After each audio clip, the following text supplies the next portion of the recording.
Hi everyone in English 1301, it's Dr. E and I'm here with your week 5 instructional video. So I'm just going to get right to it and go to our content area so we can see all the details for this week. We are so close to the end. This is our last full week of class essentially, so hang in there, push hard, you're almost to the end. We're almost done, right? So this week we have 2 chapters from our course text to read. The first is about evaluating sources. How do we look at sources and determine if they're useful to us when we're researching? And then also a chapter on distinguishing facts from misinformation.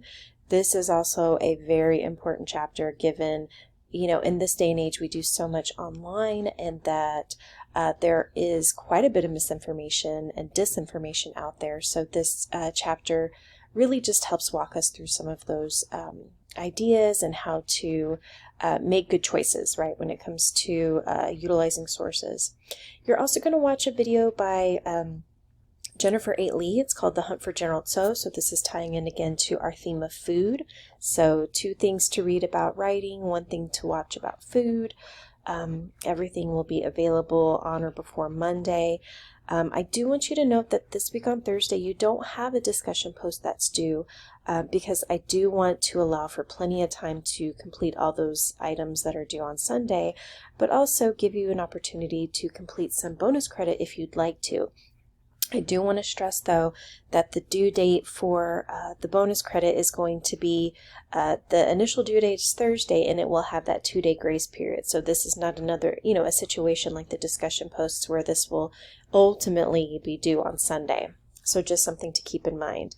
And you can earn up to 15 points with various assignments there. So on Sunday, we do have a mind map that's due, and that's going to be related to Jennifer A. Lee's talk. And you have your weekly quiz, which will be related to all of these things. And then, of course, we have our multimedia project that's due. And again, that's just a really big grade, so please make sure you're going through reviewing those guidelines and expectations.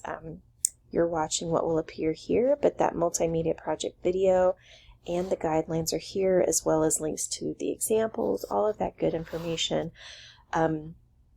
I'll stress a bit more about the assignment when I get to our discussion area. But in the to-do area, we have the optional, this is optional. You do not have to complete the bonus credit. That's just if you would like to. Please note that I do not round up when it comes to grades. So this would be an opportunity if you think, oh, I might be on the line between a B or an A or a D and a C or whatever the case may be. This is your chance to push your grade over that edge because I don't round up. Please be aware and keep that in mind. So we do have the week 5 mind map. I'm going to jump into that first. And so this looks very familiar. It should be very familiar to you based on our previous work. It's just going to be on Jennifer Lee's TED Talk. I'm seeing really good and often great maps submitted by y'all, so I really appreciate your work. Some of you are being super creative and offering really colorful and detailed maps. Some of you are doing very basic maps, maybe without the quotes to support your ideas or complete sentences, that kind of thing.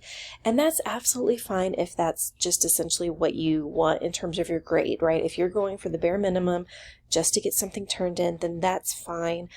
There's no judgment from me, but just know that your grade is going to reflect that. Okay.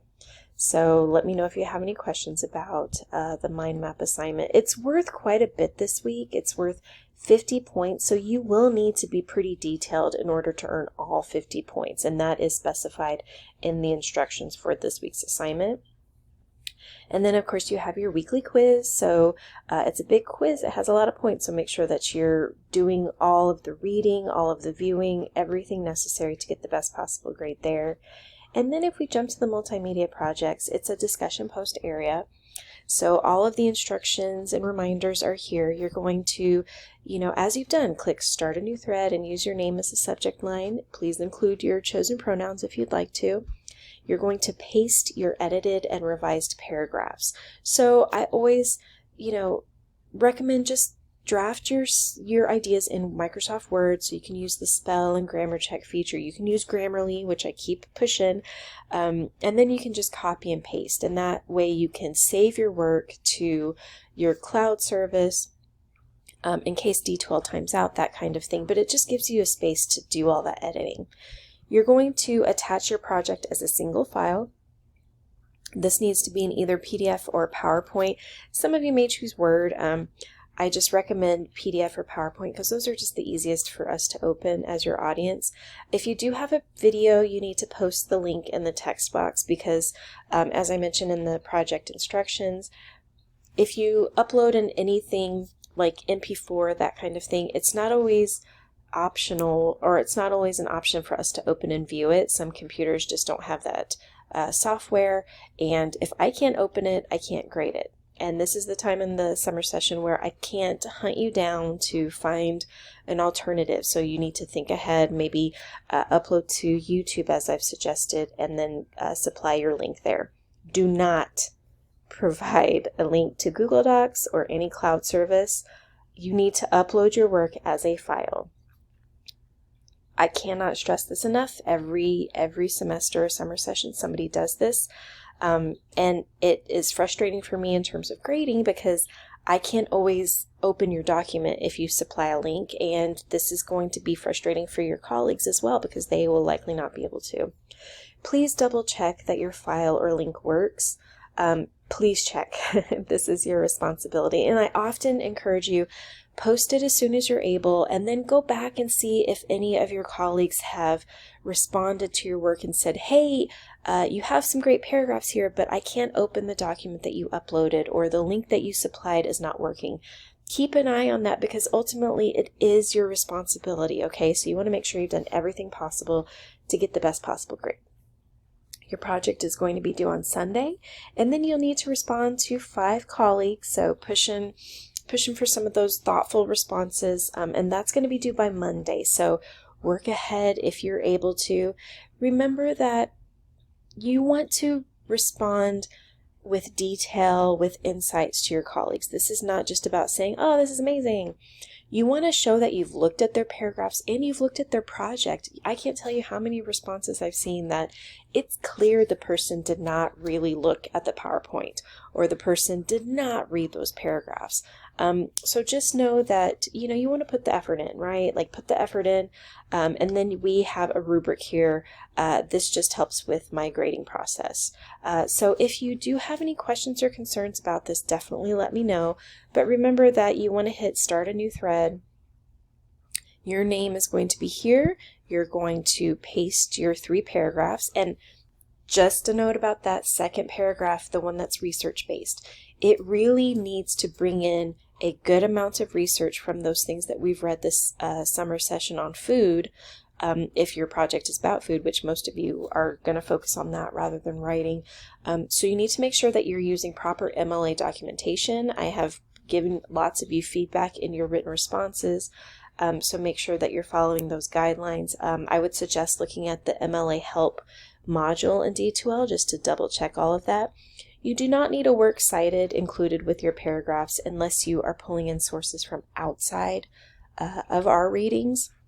But remember that your second paragraph is really important, and that's really where so many students lose points, just generally, no matter how much I stress this. So don't be those students. All right, you'll click Add Attachments, and then you can upload your file there. And remember, you have to click Post. So again, so beneficial to go back and double check to make sure that everything is present just as you viewed it. So in the content area, I just want to remind you that again, we have that MLA help content modules, so that if you want to see examples, there are links to the video, to the Online Writing Lab website through Purdue, how to cite common sources. There are citations if you want to see examples of those, although you don't necessarily need them for the project. Just let me know if you don't see something that would be helpful, or if you have some questions that haven't been answered. Of course, please post in that Q&A discussion board area. I think that's been really useful for us this summer session, though, we're cruising without tons of questions. So I appreciate your diligence and all the work that you've done so far. I know it has not been an easy summer session, but y'all are really rocking it, and I appreciate everything that you've done. I know it's taken a lot of time and energy, and summer sessions can be hard because you're not feeling the same as you would during a regular college semester. So again, appreciate all of your work. And after this full week, we only have a couple of days left in the summer session. So hang in there. Y'all are doing great work, and let me know what you need. Good luck this week.